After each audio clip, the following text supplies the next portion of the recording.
Hello everyone, and in this video, I'm going to show you how to set up Java and download Eclipse.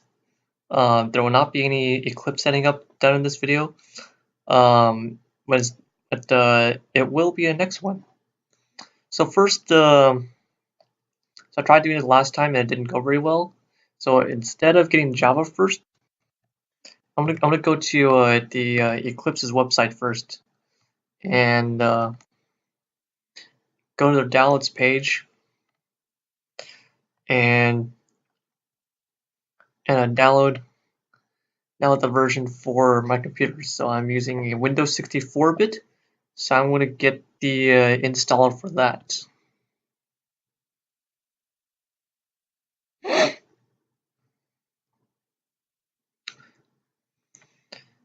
And while this is downloading, you don't have to worry about like copying all this link down up here. I will provide that in the description along with further details on how to install Eclipse.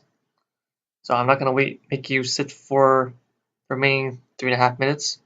So once it's done downloading, I'll let you know what to do afterwards. Alright, so once it's done downloading, you should get a message that says as the installer has finished downloading. Now I'm going to open the folder and I'm going to move it to my desktop where I can see it. And then once you double click on it, you should get a window that pops up that says that Java for your computer is missing. If it is, it most likely is, but if you have a computer that has Java for your computer already, you don't need to worry about this step.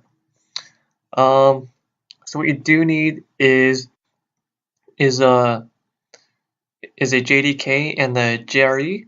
So I'm gonna go for the latest version.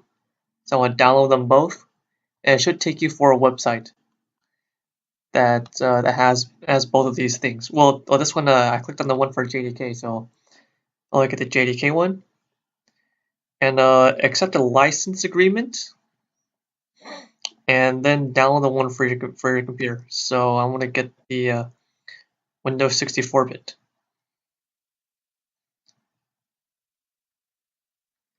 And as always, I'm not going to make you sit through the entire 2 minutes. Okay, so once this is done, you can open it up and put it where you find most convenient. And then I'm going to go ahead and go back for the JRE link.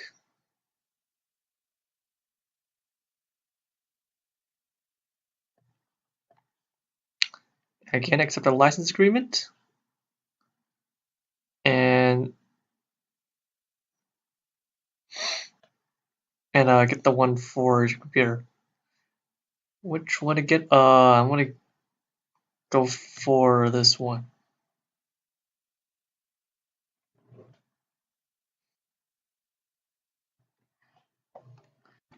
Problem is, I don't remember seeing an offline and another version when I was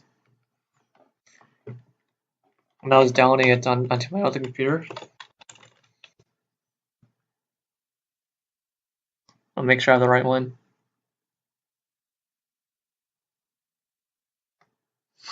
Yeah, the .exe file is enough. So once you get at the JRE and the JDK downloaded, you can go ahead and go to Eclipse's download site. It's eclipse.org/downloads. And over here, click on the download 64-bit, and you can download from there.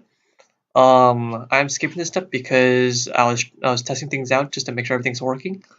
So once you get the two Java environments, yeah, the two things like Jerry and JDK, for I forget what they're called, but it's setting up Java.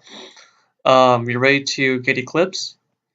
And then I forgot to mention a step, which is you need to run the Java SE runtime environment. You actually run it, and that will actually install Java for your computer. Okay, you'll have your install will actually run, otherwise to complain that you don't have Java on your computer, even though clearly in front of you you have the stuff for it.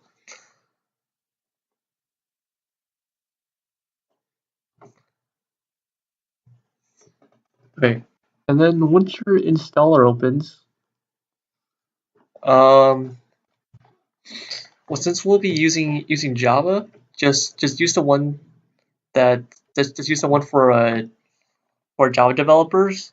The EE stands, I believe, I forgot what it stands for. I think it's like enterprise something. And from what I read, like you don't want to get it. This is good enough for our purposes. Okay, and now we want to choose a place to put our installation folder. So I want to put mine on our desktop. I like keeping things on my desktop. You can put yours wherever you want. Okay, create start menu entry. I'm not gonna do it. You can. These are for your convenience. So a desktop shortcut. You'll have Eclipse. I'm gonna do that. Yeah, the start menu is when you press the window button, you'll have Eclipse on there. I'll download mine for 64-bit. And ready to install it. Accept this agreement. And now to my left, you can see there's the Eclipse folder getting created. Okay, the installation took me longer than I thought. Now it's done. Just to keep things a little organized, I'm just gonna throw everything in here and just launch it. And let's have a look what's inside the Eclipse. And in terms of getting a project started, that will be that'll be done in the next video. So let's try to the workspace. Okay, so Eclipse is going to create a workspace for you, but let's worry about that in the next video. I'll see you tomorrow.